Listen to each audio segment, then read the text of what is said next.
നമസ്കാരം. അയത്തുള്ള അലി ഖമനേയുടെ സംസ്കാര ചടങ്ങ് ഇറാൻ ആസൂത്രണം ചെയ്ത് നടപ്പാക്കിയ യുഎസിനും ഇസ്രായേലിനും എതിരായ വമ്പൻ നീക്കമായിരുന്നു. പാശ്ചാത്യ മാധ്യമങ്ങൾ ഫ്യൂണറൽ ഡിപ്ലോമസി എന്ന് വിളിച്ചത് വെറുതെയായില്ല. ഒരാഴ്ചയോളം യുഎസിനെയും ഇസ്രായേലിനെയും ലോകം വിചാരണ ചെയ്തു.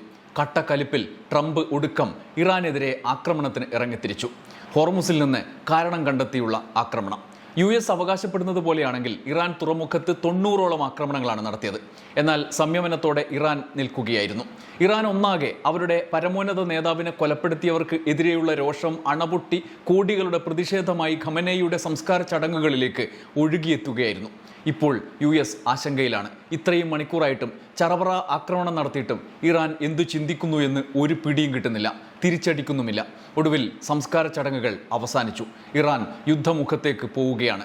ഇനി റഷ്യയുടെയും ചൈനയുടെയും പൂർവാധിക പിന്തുണയാർജിച്ച നഷ്ടപ്പെട്ട സൈനിക ശേഷി മുക്കാലും തിരിച്ചുപിടിച്ച 40ഓളം ലോകരാജ്യങ്ങളുടെ പിന്തുണ പരസ്യമായി ആർജിച്ച ഇറാൻ എന്തു ചെയ്യും ഇനി എന്നാണ് യുഎസ് ഉറ്റുനോക്കുന്നത്.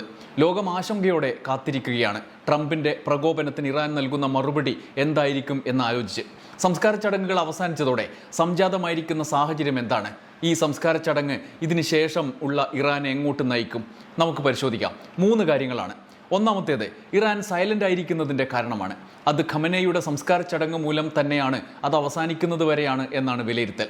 ഇറാൻ ജനത യുദ്ധത്തിൻ്റെ കെടുതികളിൽ നിന്ന് ഐക്യത്തിൻ്റെ കരുത്ത് തിരിച്ചുപിടിച്ചു ഈ സംസ്കാര ചടങ്ങോടെ. എന്താക്രമണം ഉണ്ടായാലും സംസ്കാര ചടങ്ങ് അവസാനിക്കും വരെ ഇറാൻ തിരിച്ചടിക്കില്ല എന്നുറപ്പായിരുന്നു. ഇപ്പോൾ അയത്തുള്ള അലി ഖമനേയുടെ ഖബറടക്കം മഷ്ഹദിലെ ഇമാം റിസ ദർഗയിൽ അവസാനിച്ചു. ദശലക്ഷങ്ങൾ പങ്കെടുത്ത ചടങ്ങിൽ മുഴങ്ങിക്കിട്ടത് ഒരേ ഒരു ശബ്ദമായിരുന്നു: ഖമനേയെ വധിച്ചവരെ വെറുതെ വിടില്ല, യുഎസിനെയും ഇസ്രായേലിനെയും വെറുതെ വിടില്ല എന്ന ജനങ്ങളുടെ മുദ്രാവാക്യങ്ങൾ. ഇപ്പോഴത്തെ പരമാധികാരി മുജ്തബ ഖമനേയി പരസ്യമായി ചടങ്ങിൽ പങ്കെടുക്കുകയും അതോടെ യുദ്ധത്തിൻ്റെ ചൂട് അവസാനിക്കുകയും ചെയ്തേക്കും എന്നൊക്കെ കരുതിയിരുന്നവർ ഒരുപാടാണ്. എന്നാൽ ഇസ്രായേൽ യുഎസ് ഭീഷണി നിലനിൽക്കുന്നതിനാൽ അത് നടന്നില്ല. അദ്ദേഹത്തിൻ്റെ പരിക്ക് ഭേദമാകാത്തതാണ് കാരണം എന്ന വിലയിരുത്തലുകൾ വരുന്നുണ്ട്. എന്നാൽ മുജ്തബയെ വധിക്കുമെന്ന പ്രഖ്യാപനം ഇസ്രായേൽ പിൻവലിച്ചിട്ടില്ല. സംസ്കാര ചടങ്ങുകൾ അവസാനിച്ചതോടെ ശ്രദ്ധ 3 കാര്യങ്ങളിലേക്കാണ്. ഇറാൻ അമേരിക്കക്കോ ഇസ്രായേലിനോ എതിരെ പുതിയ സൈനികമോ പരോക്ഷമോ ആയ നടപടി സ്വീകരിക്കുമോ? മുജ്തബ ഖമനേയി എപ്പോൾ ആദ്യമായി പൊതുവേദിയിൽ പ്രത്യക്ഷപ്പെടും? അദ്ദേഹത്തിൻ്റെ ആദ്യ നയപ്രഖ്യാപനം എന്തായിരിക്കും? മൂന്നാമത്തേത്, അമേരിക്ക ഇറാൻ സംഘർഷം വീണ്ടും രൂക്ഷമാകുമോ? അതോ നയതന്ത്ര ചർച്ചകൾക്ക്, തുടർ ചർച്ചകൾക്ക് വഴിയൊരുങ്ങുമോ? അത് തുടരുമോ?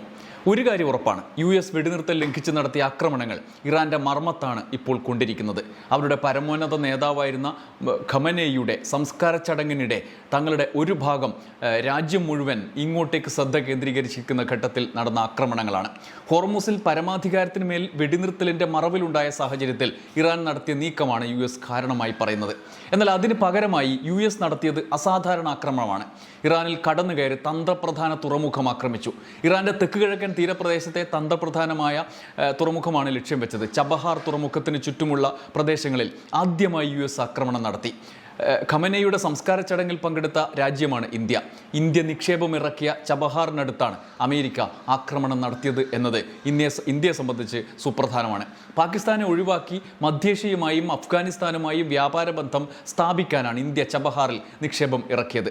ചബഹാറിൽ ആക്രമണ ഭീഷണി നിലനിർത്തി പാകിസ്ഥാൻ സ്വന്തം താൽപ്പര്യം സംരക്ഷിക്കാനും ഇന്ത്യയെ പരോക്ഷമായി അവിടെ നിന്നും പിന്തിരിപ്പിക്കാനുമുള്ള കുതന്ത്രം കൂടി ഈ ആക്രമണത്തിന് പിന്നിലുണ്ടോ എന്ന സംശയം ബലപ്പെടുകയാണ്.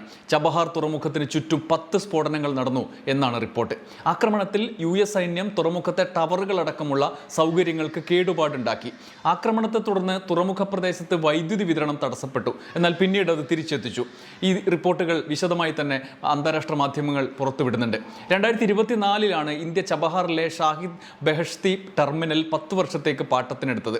മധ്യേഷ്യയിലെ ചരക്ക് നീക്കം വേഗത്തിലാക്കുകയാണ് ലക്ഷ്യം. ഇന്ത്യ പദ്ധതികൾക്ക് തിരിച്ചടിയാകുമോ എന്ന ആശങ്ക അത് എത്രമാത്രമായിരിക്കും എന്നതൊക്കെ വിലയിരുത്തി വരുന്നതേ ഉള്ളൂ. ബുധനാഴ്ച രാത്രിയും വ്യാഴാഴ്ച പുലർച്ചെയുമായി യുഎസ് സെൻട്രൽ കമാൻഡ് നടത്തിയ ആക്രമണത്തിൽ ഇറാനിലെ നിരവധി തന്ത്രപ്രധാന സ്ഥലങ്ങൾ ലക്ഷ്യമിട്ടിരുന്നു. ഹോർമുസ് കടലിടുക്കിൽ വാണിജ്യ കപ്പൽ ആക്രമിച്ചതിനുള്ള തിരിച്ചടി എന്നാണ് യുഎസ് പറയുന്നത്. വാണിജ്യ കപ്പലുകൾ ഇറാൻ ആക്രമിക്കുന്നു, നിരപരാധികളായ സാധാരണ നാവികരെ ആക്രമിക്കുന്നു. ഇങ്ങനെ ആക്രമിക്കാനുള്ള ഇറാന്റെ കഴിവില്ലാതാക്കാൻ വേണ്ടിയാണ് ഇറാനെതിരെ കൂടുതൽ ആക്രമണം നടത്തിയത് എന്നാണ് സെൻട്രൽ കമാൻഡ് വിശദീകരിച്ചത്. ഇറാനിയൻ തീരദേശത്തുള്ള വ്യോമ പ്രതിരോധ സംവിധാനങ്ങൾ, തീര നിരീക്ഷണ സംവിധാനങ്ങൾ, മിസൈൽ, ഡ്രോണുകൾ, നാവികശേഷി തുടങ്ങി ഏകദേശം 90ഓളം ഇറാനിയൻ കേന്ദ്രങ്ങളിൽ US ആക്രമണം നടത്തി എന്നാണ് കമാൻഡർ ഇൻ ചീഫ് നിർദ്ദേശിക്കുന്ന പ്രവർത്തനങ്ങൾ നടപ്പാക്കാൻ US സേന സന്നദ്ധമാണ് എന്ന് പ്രഖ്യാപിച്ചുകൊണ്ട് സെൻട്രൽ കമാൻഡ് പറയുന്നത്. അതേസമയം ഇത് കേവലമായി ഹോർമൂസിലെ ഏതെങ്കിലും ഒരു നടപടിക്കുള്ള തിരിച്ചടി മാത്രമല്ല. അയത്തുള്ള അലി ഖമനേയിയുടെ സംസ്കാര ചടങ്ങുമായി ബന്ധപ്പെട്ടുള്ള നീക്കങ്ങൾ ലോകരാജ്യങ്ങൾക്ക് മുന്നിൽ US-നെയും ഇസ്രായേലിനെയും മോശക്കാരാക്കുന്ന സാഹചര്യം പ്രധാനമായിരുന്നു. അതിൻ്റെ തുടർച്ചയായിട്ട് സമാധാന ചർച്ചകളുടെ തുടർച്ചയായി നിർത്തലാക്കിയ താൽക്കാലികമായി പ്രഖ്യാപിച്ച വെടിനിർത്തൽ പോലും ലംഘിക്കും വിധത്തിലേക്ക് ട്രംപിനെ എത്തിച്ചത് എന്താണ്? ട്രംപിൻ്റെ കലിപ്പ് അയത്തുള്ള അലി ഖമനേയിയുടെ സംസ്കാര ചടങ്ങ് തന്നെയാണ് എന്ന് ചില രാഷ്ട്രീയ നിരീക്ഷകർ വിലയിരുത്തുന്നുണ്ട്. ചടങ്ങുകൾ ലൈവായി ലോകം കാണുകയായിരുന്നു. ഇറാൻ തകർന്നിട്ടില്ല എന്ന് പറയാതെ തന്നെ ലോകത്തിന് മനസ്സിലാക്കി കൊടുത്തു. 40ഓളം രാജ്യങ്ങളിൽ നിന്ന് സംസ്കാര ചടങ്ങിന് ഔദ്യോഗിക സംഘം എത്തി. ഇന്ത്യ അടക്കം സംഘത്തെ അയച്ചു. എന്ന് പറയുമ്പോൾ ചബഹാർ തുറമുഖത്ത് ഇന്ത്യ നിക്ഷേപമിറക്കിയ തുറമുഖത്തിനടുത്ത് ഇത്രമാത്രം ആക്രമണം നടത്തിയപ്പോൾ ഇതുമായി അതിനെ ബന്ധപ്പെടുത്തുന്നുണ്ട് ചില നിരീക്ഷകർ. ചൈനയും റഷ്യയും എല്ലാ സപ്പോർട്ടും നൽകി ഇറാനൊപ്പം നിന്നു. അപ്രതീക്ഷിതമായ ആഘാതമായി ട്രംപിനത്. ലോകരാജ്യങ്ങൾക്ക് മുന്നിലും അമേരിക്കക്കാർക്ക് മുന്നിലും ട്രംപും നെതന്യാഹുവും ഇതുവരെ ചെയ്ത പാതകങ്ങൾ എന്താണ് എന്ന ചർച്ച വീണ്ടും ഉയർന്നു. ഇറാൻ വിരുദ്ധർ ട്രംപിനെ അവിശ്വസിച്ചു. ഇറാൻ തകർന്നത് എവിടെയാണ് എന്ന ചോദ്യം ഉയർന്നു. ഞങ്ങൾ തകർന്നില്ല എന്ന പ്രഖ്യാപനവുമായി ഒന്നും സംഭവിക്കാത്ത ഊർജ്ജസ്വലമായ ഇറാനെയാണ് സംസ്കാര ചടങ്ങിൽ ഉടനീളം കണ്ടത്, ലൈവായി കണ്ടത്. പ്രകോപിതനായ ട്രംപ് പിന്നാലെ ഹോർമുസിലെ സംഘർഷത്തിന്റെ പേരിൽ ഇറാൻ നശിച്ചു എന്ന് ഒന്നും കൂടി പ്രഖ്യാപിക്കാൻ നടത്തിയതാണത്രേ ചറപറ ആക്രമണം. എന്നിട്ട് ട്രംപിന്റെ വക ബഡായിയും ഉണ്ടായിരുന്നു. ഇറാൻ ഒന്നടിച്ചാൽ 20 ഇരട്ടിയായി ഞങ്ങൾ തിരിച്ചടിക്കും എന്ന് ട്രംപ് പറഞ്ഞു. ഇറാനെതിരെ സൈനികമായി വിജയം നേടിയതായും ട്രംപിന്റെ അവകാശവാദമുണ്ട്. ഇടയ്ക്കിടയ്ക്ക് അവകാശപ്പെടുന്നത് വീണ്ടും ആവർത്തിച്ചു എന്ന് മാത്രം. പക്ഷേ ഇറാനൊന്നും സംഭവിച്ചില്ല എന്ന് വീണ്ടും നമുക്ക് കാണിച്ചു തരികയാണ് ഇറാൻ. ഞങ്ങൾ സൈനികമായി ഇതിനകം വിജയിച്ചു കഴിഞ്ഞു. അവർക്ക് വളരെ കുറച്ചേ ശേഷിക്കുന്നുള്ളൂ. കുറച്ച് സമയം മുമ്പ് ഇറാൻ അധികൃതർ വിളിച്ചു. അവർക്ക് ഒരു കരാർ ഉണ്ടാക്കാൻ താല്പര്യമുണ്ട്. ഒരു കരാറിന് അവർ അർഹരാണോ എന്ന് എനിക്കറിയില്ല. അവർ കരാർ പാലിക്കുമോ എന്നും എനിക്കറിയില്ല എന്നാണ് ട്രംപ് ഈ കാര്യത്തിൻ്റെ തുടർച്ചയായിട്ട് നടത്തിയ വിശദീകരണം. എയർഫോഴ്സ് 1 വിമാനത്തിൽ തുർക്കിയിൽ നിന്ന് മടങ്ങുമ്പോഴാണ് ട്രംപിൻ്റെ ഈ പ്രതികരണം. വെടിനിർത്തൽ നിലനിൽക്കെ ഹോർമുസിലെ ലംഘനത്തിൻ്റെ പേരും പറഞ്ഞ് തുടരൻ ആക്രമണം ഇറാനിൽ നടത്തിയിട്ട് ട്രംപ് തന്നെ പറയുന്നു അവർക്ക് സമാധാനം വേണം, എന്നാൽ പിന്നെ ഞാനത് നോക്കാം എന്ന്. എവിടെ ഇരുന്നാണ് പറയുന്നത്? അതാണ് രസകരം. എയർഫോഴ്സ് 1-ൽ തുർക്കിയിൽ നിന്ന് മടങ്ങുമ്പോൾ എയർഫോഴ്സ് 1-ലെ യാത്രയ്ക്ക് ഒരു പേടിയുടെ കഥ കൂടി റിപ്പോർട്ട് ചെയ്യപ്പെടുന്നുണ്ട്. നാട്ടിൽ കണ്ട രാജ്യത്തൊക്കെ പോയി അവരുടെ പരമാധികാരത്തിന് പുല്ലുവില കൊടുത്ത് അവിടുത്തെ നേതാക്കളെ കൊന്ന് സമ്പത്തും അടിച്ചുമാറ്റി നടക്കുമ്പോൾ ട്രംപും നെതന്യാഹുവൊന്നും ഒരു കാര്യം ഓർക്കാറില്ല. താനും അവരെ പോലെ വേറൊരു രാഷ്ട്രത്തിൻ്റെ പ്രസിഡന്റോ പ്രധാനമന്ത്രിയോ ഒക്കെയാണ് എന്ന്. സംഗതി ശരിയാണ്, അത് ലേശം കൂടിയ രാജ്യം തന്നെയാണ്. പക്ഷെ തുനിഞ്ഞിറങ്ങിയാൽ അവർ ചെയ്യും പോലൊക്കെ ചെയ്താൽ പണിയാകില്ലേ? പിന്നെ പ്രസിഡന്റും പ്രധാനമന്ത്രിയും ഒക്കെ നിന്ന് പറക്കും. എന്തായാലും ട്രംപ് ഒന്ന് പറച്ചു. സംഗതി അങ്ങ് തുർക്കിയിൽ തന്നെയാണ്. തുർക്കിയുടെ തലസ്ഥാനമായ അങ്കാറയിൽ നടന്ന നാറ്റോ ഉച്ചകോടിയിൽ പങ്കെടുക്കാൻ പോയതാണ് ട്രംപ്. പരിപാടി കഴിഞ്ഞ് മടങ്ങുമ്പോൾ മൂപ്പരുടെ പുതിയ എയർഫോഴ്സ് 1 വിമാനത്തിൽ പോകാൻ ഒരു പേടി. ഖത്തർ സമ്മാനമായി കൊടുത്ത നവീകരിച്ച ബോയിങ് 747-8 വിമാനത്തിൻ്റെ കാര്യമാണ്. പുതിയ എയർഫോഴ്സ് 1 അതിലാണ് പോയത്. എന്നാൽ മടക്കം അതിൽ വേണമെന്നൊരു പേടിയത്രേ. ഇറാനിലാണെങ്കിൽ അയത്തുള്ള അലി ഖമനേയിയുടെ സംസ്കാര ചടങ്ങ് നടന്നതിൻ്റെ രോഷത്തിലാണ് ജനം. ലോകമാകെ അമേരിക്കക്കും ഇസ്രായേലിനുമെതിരെ ചിന്തിച്ചു തുടങ്ങി, ചർച്ച ചെയ്ത് തുടങ്ങിയ കാലം. ട്രംപ് കലി തീർക്കാൻ ഹോർമുസ് സമാധാനം എന്നെല്ലാം പറഞ്ഞ് ഇറാനിൽ ആക്രമണവും നടത്തി. എന്നാൽ സംഗതി തിരിച്ചടിക്കുമെന്നും ട്രംപിനെ തന്നെ ലക്ഷ്യം വെച്ചേക്കാം എന്നുമെല്ലാം പേടിച്ച് ഒടുവിൽ നമ്മൾ ഈ തുർക്കിയിൽ നിന്ന് പുറപ്പെട്ടു എന്ന് പറഞ്ഞ യാത്രയിലെ വിമാനം ഒന്ന് മാറ്റി. US രഹസ്യാന്വേഷണ ഏജൻസികളുടെ റിപ്പോർട്ട് പ്രകാരം ട്രംപിനെതിരെ ആക്രമണം ഉണ്ടായേക്കും എന്ന് പേടിച്ച് ട്രംപിൻ്റെ വിമാനം മാറ്റി രഹസ്യമായി കൊണ്ട് നാട്ടിലേക്ക് ഇറക്കാൻ. ഇറാനുമായി അതിർത്തി പങ്കിടുന്ന രാജ്യമാണ് തുർക്കി. അവിടെ അലമ്പാകാനിടയുണ്ട് എന്ന റിപ്പോർട്ടിൻ്റെ പശ്ചാത്തലത്തിൽ വന്ന വിമാനത്തിലല്ല, പഴയ എയർഫോഴ്സ് 1 വിമാനത്തിലാക്കി മടക്കയാത്ര. പേടിച്ചിട്ടൊന്നുമല്ല കേട്ടോ, മുൻകരുതലിന് വേണ്ടിയാണ് എന്ന് ഇക്കാര്യം റിപ്പോർട്ട് ചെയ്തുകൊണ്ട് ദ ന്യൂയോർക്ക് ടൈംസ് എഴുതിയിട്ടുണ്ട്. തുർക്കിയിൽ നിന്ന് പഴയ എയർഫോഴ്സ് 1-ൽ ബ്രിട്ടനിലേക്ക് പോയി. അവിടെ നിന്ന് പുതിയതിൽ കയറിയാണ് നാട്ടിലേക്ക് മടങ്ങിയത് എന്നാണ് അന്താരാഷ്ട്ര മാധ്യമങ്ങൾ റിപ്പോർട്ട് ചെയ്യുന്നത്. എന്നാൽ എനിക്ക് പേടിയൊന്നുമില്ല, സുരക്ഷാ കാരണം കൊണ്ടല്ല വിമാനം മാറിയത് എന്ന് ട്രംപ് പ്രതികരിച്ചിട്ടുണ്ട്. പിന്നെ മൂപ്പർക്ക് ചെറിയൊരു ഉത്ഭയം ഉണ്ടാവുമല്ലോ, എല്ലായ്പ്പോഴും ഭീഷണിയുണ്ട്. അവരുടെ പട്ടികയിലെ 1-ാം പേരുകാരനാണ് ഞാൻ എന്ന് UK-യിൽ നിന്ന് പുറപ്പെട്ടതിന് പിന്നാലെ മാധ്യമങ്ങളോട് പറഞ്ഞു. പിന്നെ വിമാനം മാറ്റിയത് UK-യിലെ US സൈനികർക്ക് വിമാനം ഒന്ന് കാണിച്ചു കാണിച്ചു കൊടുക്കാൻ വേണ്ടിയാണെന്ന് ദ ഇൻഡിപെൻഡൻസും റിപ്പോർട്ട് ചെയ്തിട്ടുണ്ട്. അതിന് പിന്നാലെ US സൈനികരെ ചുറ്റും നിർത്തി വിമാനത്തിൻ്റെ ഒരു ഫോട്ടോയും എടുപ്പിച്ച് ട്രംപ് സോഷ്യൽ മീഡിയയിലും പങ്കുവച്ചു. ഇനി നാട്ടുകാർ പേടിയാണെന്നെങ്ങാനും തെറ്റിദ്ധരിച്ചാലോ എന്ന് വിചാരിച്ചിട്ടാവണം. എന്തായാലും നാട് നീളെ നടന്നു കൊല്ലുന്ന US പട്ടാളത്തിൻ്റെ തലവന് ചെറിയൊരു പേടിയല്ലേ ഉള്ളൂ, അതങ്ങ് സഹിച്ചോളുക. മാറാൻ ഇഷ്ടം പോലെ വിമാനമുണ്ടല്ലോ. ഇറാനിൽ കൊല്ലപ്പെടുന്ന മനുഷ്യർക്ക് അതൊന്നുമില്ലല്ലോ.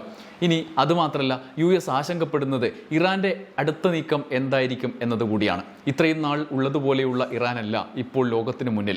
തങ്ങൾ ആരാണ് എന്ന് കാണിച്ചു കൊടുത്ത ഒരു വലിയ സംസ്കാര ചടങ്ങ് നടത്തിയതിന് ശേഷമുള്ള ഇറാനാണ്.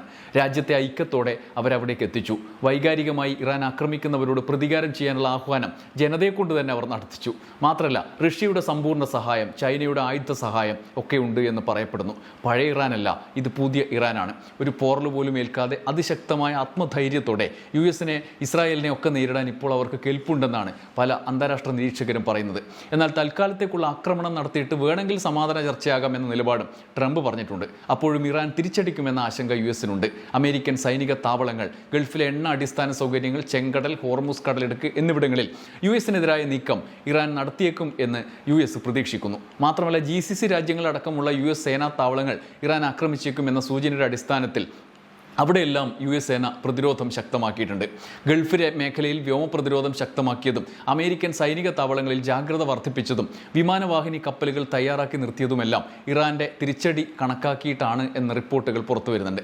എന്തായാലും താൽക്കാലിക വെടിനിർത്തൽ പാളിപ്പോയെങ്കിലും സമ്പൂർണ്ണമായി റദ്ദായിട്ടില്ല എന്നതാണ് ഒരേ ഒരു ആശ്വാസം. ഇരു രാജ്യങ്ങളും തുടർ ചർച്ചകൾക്കായി നടത്തുന്ന നീക്കങ്ങൾ ഉപേക്ഷിച്ചിട്ടില്ല.